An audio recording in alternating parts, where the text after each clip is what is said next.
পুড়িয়ে দেব। বৃদ্ধা বললেন, হে আল্লাহর রাসূল, আমার সামনে আমার ছেলেকে আগুন দিয়ে পোড়াবেন? আমি তো তা সহ্য করতে পারবো না। রাসূলুল্লাহ সাল্লাল্লাহু আলাইহি ওয়াসাল্লাম বললেন, ও হে আলকামার মা, আল্লাহর আযাব এর চেয়েও কঠোর এবং দীর্ঘস্থায়ী। এখন আপনি যদি চান আল্লাহ আপনার ছেলেকে মাফ করে দিক, তাহলে তাকে আপনি মাফ করে দিন এবং তার উপরে সন্তুষ্ট হয়ে যান। যে আল্লাহর হাতে আমার প্রাণ, তার কসম, যতক্ষণ আপনি তার উপরে অসন্তুষ্ট থাকবেন ততক্ষণ নামাজ, রোজা এবং সাদকা দিয়ে আলকামার কোনো লাভ হবে না। এই কথা শুনে আলকামার মা বললেন, হে আল্লাহর রাসূল, আমি আল্লাহকে, আল্লাহর ফেরেশতাদেরকে এবং এখানে সকল মুসলমানকে উপস্থিত তাদের সকলকে সাক্ষী রেখে বলছি, আমি আমার ছেলে আলকামার উপর সন্তুষ্ট হয়ে গিয়েছি।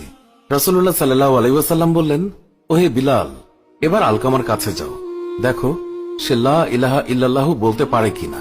কেননা আমার মনে হয় আলকামার মা আমার কাছে কোনো লাজ লজ্জা না রেখে যথার্থ কথাই বলেছেন।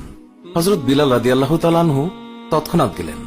শুনতে পেলেন ঘরের ভেতর থেকে আলকামা উচ্চ স্বরে উচ্চারণ করছে, লা ইলাহা ইল্লাল্লাহ। বিলাল ঘরে প্রবেশ করে উপস্থিত জনতাকে বললেন, শুনে রাখো, আলকামার মা অসন্তুষ্ট থাকার কারণে সে প্রথমে কালেমা উচ্চারণ করতে পারেনি। পরে তিনি যখন সন্তুষ্ট হয়ে যান তখন তার জিহ্বা কালেমা উচ্চারণে সক্ষম হয়েছে। আলকামা সেদিনই মারা যায় এবং রাসূলুল্লাহ সাল্লাল্লাহু আলাইহি ওয়াসাল্লাম নিজে উপস্থিত হয়ে তার গোসল এবং দাফনের নির্দেশ দেন, জানাজার নামাজ পড়ান এবং দাফনে শরীক হন।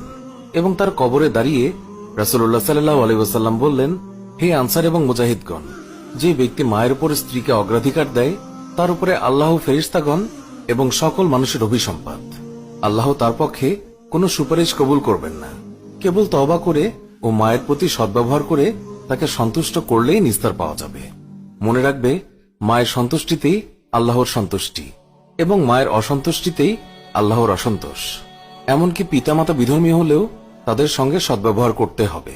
হাদিসে বর্ণিত আছে, আসমা বিনতে আবু বকর রাদিয়াল্লাহু তাআলা আনহু বলেন, কুরাইশদের সঙ্গে সন্ধির দিনে আমার মা মুশরিক অবস্থায় আমার কাছে এলেন।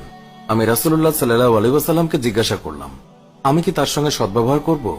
রাসূলুল্লাহ সাল্লাল্লাহু আলাইহি ওয়াসাল্লাম বললেন, হ্যাঁ, সদ্ব্যবহার করো।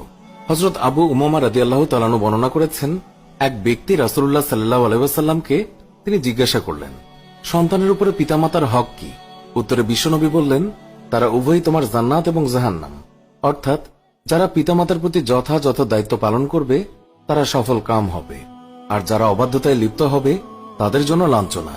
আমাদের সবার উচিত পিতা মাতার সেবায় নিয়োজিত থাকা, তাদের জন্য সবসময় দোয়া করা। সুপ্রিয় দর্শক, এর সাথেই শেষ হচ্ছে এখনকার ভিডিওটি ভালো লাগলে লাইক দিন, আপনার প্রিয়জনদের মাঝে শেয়ার করুন।